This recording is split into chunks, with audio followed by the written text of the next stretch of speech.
Hey everybody, I've been on the road for 2 weeks now and I traveled all the way from Posen to Oklahoma City, and in that time I got to drive right from winter right through spring, which was kind of through Illinois, and into what would be the equivalent of a Michigan summer. So it's been a nice seasonal change for me, and I'm enjoying some good weather here in Joplin, Missouri. I'm at a roadside park, so if you hear any traffic, that's what you hear. I also had the advantage of being able to stop at a lot of nurseries and the garden departments at some of the big box stores on this trip. And I love it because this is the one time that I get to go to those places and just be a customer, just look at the plants, look at the people and talk to people while I'm there. I don't have to worry about, are things being watered? Are things growing properly? Are there any bugs in them? I can just go through and enjoy it. So it's a nice change up for me, but it also makes me hyper aware of what it's like to shop in other places, especially at the big box stores. So I have a couple tips that I'm going to share with you. I'll start with hanging baskets because I notice there's a lot of places that are selling hanging baskets usually in the 8-inch or the 10-inch size, and I have some strong feelings about what you should put in an 8 or 10-inch basket, and you should not buy one that is filled with, say, I saw one that was filled with 6 plants in there, and it looked beautiful right now, but let me tell you, in 2 or 3 weeks, it's going to be really hard to keep that watered. It's going to start probably looking not so great because there's just no way 6 plants can share that little bit of space, at least the plants that I saw in there. So I want you to be really careful if you're looking at those smaller ones because they are super affordable, but they were built for the quick sale. So the grower puts in a lot of plants and they're usually varieties that are going to grow really fast and be flowering really quick so that they can get them into the stores. The goal of the store is to get them sold within a week so they don't have to worry about the watering and taking care of them. And so you do have to be really cautious of that because you're going to get them home, and if you don't put them into a larger container, you're going to really be struggling to keep them looking good. So be careful with the smaller containers. Now that said, I did see some larger containers with beautiful plants in them. I was very impressed. Like, for example, there are a lot of places that are carrying some of the proven winter combos, and what I like about the proven winter ones is, number one, their plants are known for blooming all season, so that's great, but also they match plants with similar vigor. So there were a lot of those that I definitely thought were worth the money, and not only proven winter ones. I saw some other varieties.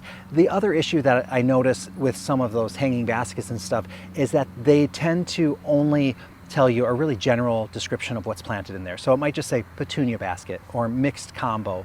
And when they do that, you don't know kind of what the vigor of that plant is. You don't know what its habit's going to be. Sometimes they will say, like with petunias, they might say mounding petunia. That's pretty popular right now because those tend to get up to size and bloom right away. And so they get that quick sale out of it and they get them into your house, and then it's your problem. But when people think of a petunia basket, they're usually thinking of something that flows over the edges, hides the pot, is just loaded with flowers. And unfortunately, with some of the mounding varieties, you might not get that because they grow up. A lot of times on the tag, it'll even only say the height. Doesn't even say the width because that's not what's important with those. And unfortunately, it's just not going to be that petunia basket that you're dreaming of or the one that you see people posting their photos of. Yours is just going to always look a little bit small. I also notice that the varieties sometimes are ones that might not hold up for the whole season. So they, if you don't deadhead them, they might not reflower. If you don't deadhead them, they might get mushy. So they might be a little bit more work as well. That also goes for some of the 6-packs that I noticed, or 4-packs, the smaller ones that come in flats. A lot of the varieties there are really have general information about them. So you don't really know what you're getting. And especially with like petunias and some plants like that, I like to know what I'm getting because sure, those packs, whether it's a 4-pack, a 6-pack, or an 8-pack, you're not going to get a better price per plant than what you get in those little packets.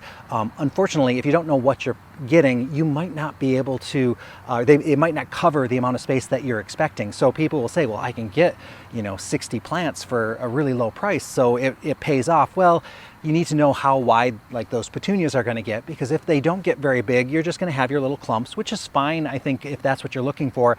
But if you're picturing something like a Super Petunia Vista that gets, say, 36 inches, and you end up with a mounding petunia that stays more 8 to 12, and it only gets to 12 if you're feeding it with a lot of fertilizer, you might be disappointed in the end, and it might not be worth it because of the amount of time. At least for me, I'm a little spoiled because I'm so used to having these vigorous varieties that are really low maintenance.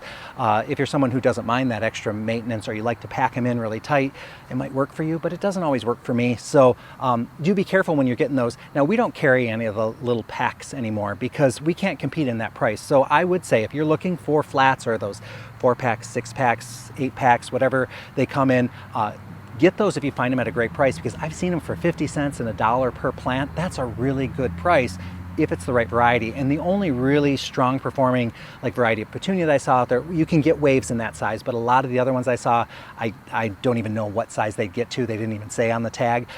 You get your marigolds, and often a lot of times some of the impatiens that you get in the 6-packs, those can usually be pretty good. So those are, you get a good value on, but some of the other plants, not such a good idea, or not what I'd recommend anyway.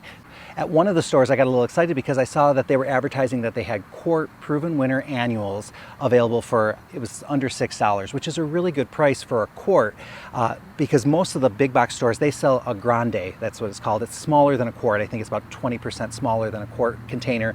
So I thought, well, this is really going to be interesting. And I got up there, it wasn't even in the grande size, it was in an even smaller size. And that kind of bothered me because they're advertising a quart, which you could get a really decent plant that has a lot of root growth in a quart plant versus this thing that was significantly smaller. I think it was, like at 75% or something of what the size of a quart would be. So I was really disappointed in that. So you do have to watch out. On the other end of the spectrum, there are a lot of places that are selling like petunias and verbena and geraniums in gallon-sized pots, which is a good size pot. In fact, we only go up to the 2-quart size if we are going to sell those in bigger containers. So there's the potential of that being a really big plant that's well established when you get it. Unfortunately, you really have to watch the plants, because sometimes the ones in the gallons, they're not any bigger than what I find in, say, a quart size. So is it worth the extra money for that bigger size? Sometimes it's not. I would recommend kind of looking at the bottom of the pot and looking to see if you can see just a couple roots down there. That's telling you that the roots have kind of gone all the way to the edge, and that it is using that space and getting more, that it's more established than some of the other ones. But if it doesn't have that, you might be better off just going with a smaller size. That said, a lot of times the ones in the bigger size are kind of the more unique colors. So I saw bee's knees in that size, which is one of my favorite petunias. So do keep that in mind when you're going through. It also made me realize how spoiled for choice I am, because at Netta's we have 50 different types of petunias and 30 calibrachoas and more than 10 varieties of verbena. I can basically get whatever color I want.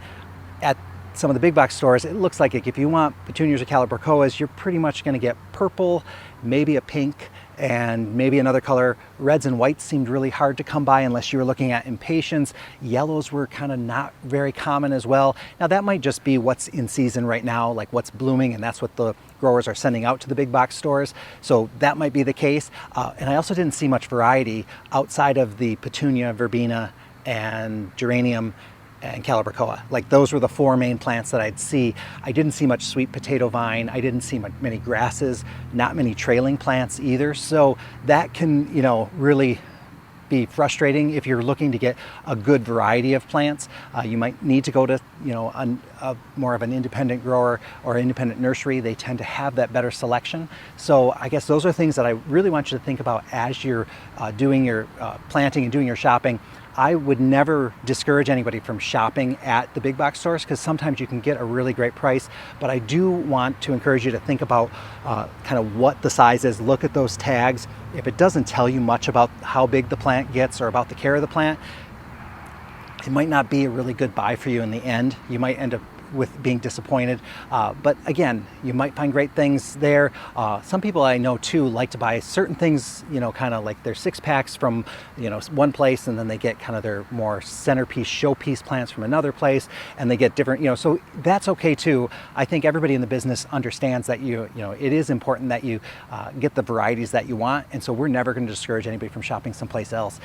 Do keep in mind that when you're looking at plants, don't just get the one that looks good. Now, I was watching people, and the thing that surprised me the most, didn't surprise me, but I was taken aback by, was that they will go through every single plant and look for the one that has the biggest open bloom. So they'll put down a plant with lots of branching, tons of buds on it, put that one aside and grab one that has one bloom, but it's in full bloom and it has no other buds and it only has the one branch going off to the side. And I think, oh, you'd be so much happier, because in 2 weeks, that other plant is going to be full of blooms. This one you're going to be waiting a lot longer on. So that's something to consider too. Pick the one that is the fullest and tends to look the healthiest and has lush leaves.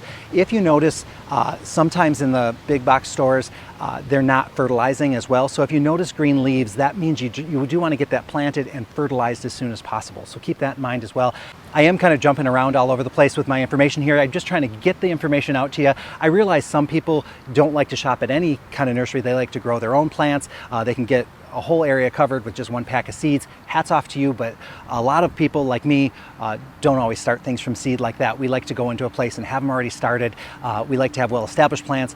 I'm also a fan of kind of the more vigorous plants. I like to have a little bit of a show with my plants, so that sometimes comes from some of those other specialty varieties that we can get in some of our more independent nurseries and sometimes at a box store as well. So thanks for watching, everybody. I will talk to you very, very soon. I'll be back in Posen within the week.